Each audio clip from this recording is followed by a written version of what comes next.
Hello guys, SBI PO pre examination over हो चुका है और अब जो स्टूडेंट हैं उनके मन में एंजाइटी चल रही है कि क्या जा सकती है कट ऑफ, रिजल्ट कब तक डिक्लेयर हो सकता है, सेफ अटेम्प्ट क्या हो सकता है, सब कुछ डिटेल में डिस्कस करेंगे। आपके लिए जो कैटेगरी वाइज कट ऑफ है वो क्या जा सकती है, क्या था लास्ट ईयर का कट ऑफ और मैंने लास्ट ईयर कितना स्कोर किया था, सब कुछ डिस्कस करेंगे। तो वीडियो को पूरी एंड तक देखिएगा और चैनल पे नए हैं तो प्लीज़ चैनल को सब्सक्राइब कर लीजिएगा। तो चलिए वीडियो को स्टार्ट करते हैं। तो ये है लास्ट ईयर 2020 की एसबीआई पीओ प्री की कट ऑफ कैटेगरी वाइज और साथ में ये मेरा स्कोर कार्ड भी है जो लास्ट ईयर का है। तो सबसे पहले देख लेते हैं कि जो कट ऑफ बनी थी जनरल कैटेगरी की क्या बनी थी। 58.50 थी जो जनरल कैटेगरी की कट ऑफ बनी थी।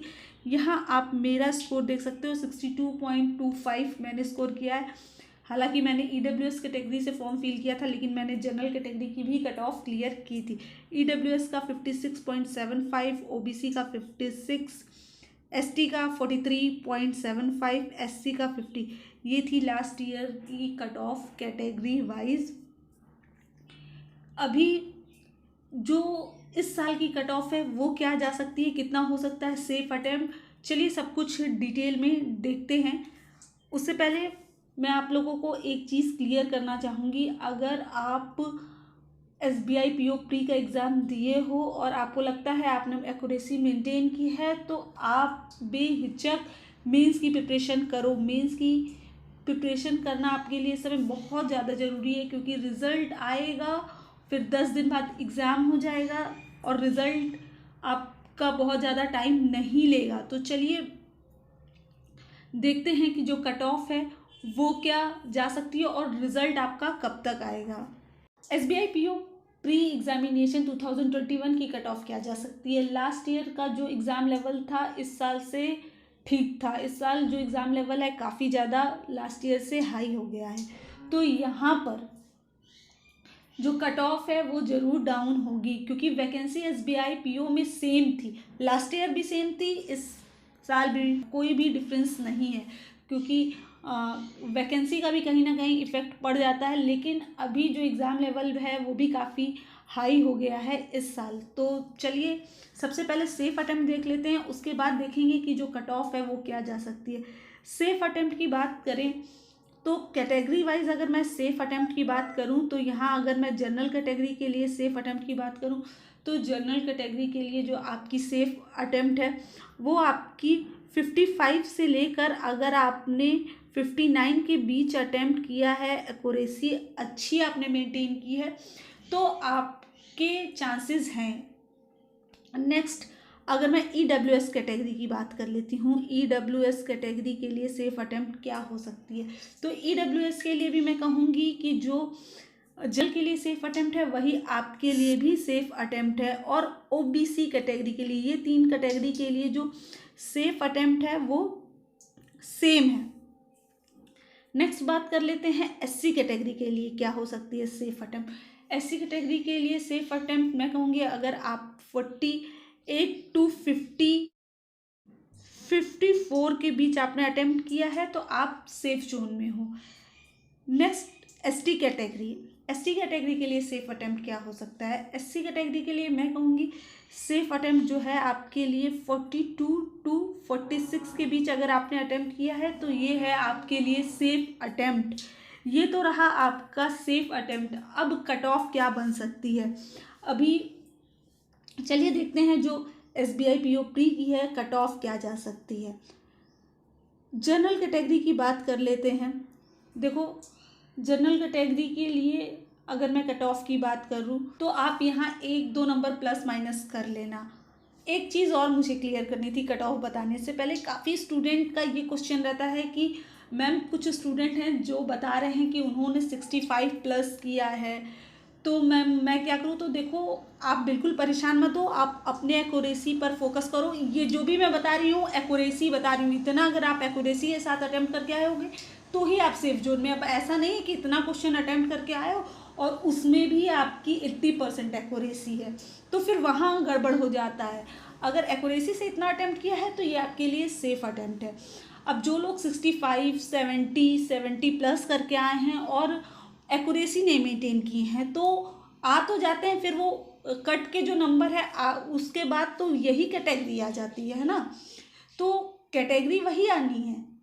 कुछ स्टूडेंट होते हैं, मैं सबकी बात नहीं करूँगी, जो एक्यूरेसी के साथ उतना क्वेश्चन अटेम्प्ट करके आते हैं। तो जो एक्यूरेसी के साथ उतना क्वेश्चन अटेम्प्ट करके आते हैं ना, वो जो होते हैं अच्छे स्टूडेंट होते हैं, उनका तो सिलेक्शन होना ही होना होता है। तो कुछ स्टूडेंट की बात मत कीजिए, कट ऑफ सबको साथ लेके बनेगी, सिर्फ कुछ स्टूडेंट को लेके कट ऑफ नहीं बननी है। जनरल कैटेगरी की कट ऑफ के बारे में बात कर लेते हैं। जनरल कैटेगरी की कट ऑफ क्या देखने को मिल सकती है, 56 से लेकर 58 के बीच देखने को मिल सकती है। इससे ज़्यादा जो कट ऑफ है वो बिल्कुल भी नहीं जाने वाली है। बहुत अधिक अगर आगे पीछे हुआ तो 1 नंबर का हो। EWS कैटेगरी की बात कर लेते हैं। तो EWS कैटेगरी के लिए मैं बोलूँगी कि जो कट ऑफ आपको देखने को मिल सकती है 55 से 56.5 के बीच देखने को मिल सकती है। इससे 1 नंबर या आधा नंबर ही आगे पीछे आप प्लस करना, सारे कैटेगरी में उतने के बीच रहेगा तो प्लस माइनस होता नहीं। गला पकड़ ले मेरा, मैम आपने तो इतना कहा था तो इतना गया। देखो अभी तक जितने भी कट ऑफ मैंने प्रिडिक्ट किए हैं वो सारे सही हुए हैं।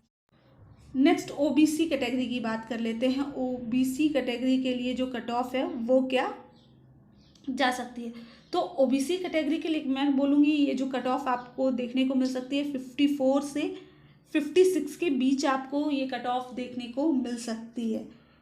SC कैटेगरी की बात कर लेते हैं। तो SC कैटेगरी की जो आपको कट ऑफ देखने को मिल सकती है, SC कैटेगरी की कट ऑफ आपको 49 to 50.5 के बीच देखने को मिल सकती है।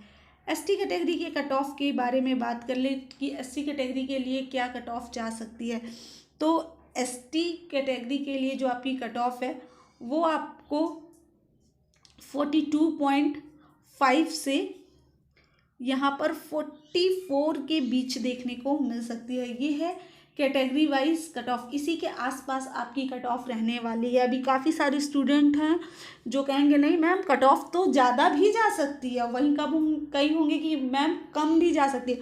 तो भाई कम जाएगी तो बहुत अच्छी बात है, लेकिन जहाँ तक मेरा प्रेडिक्शन है कट ऑफ इसी के आसपास रहने वाला है।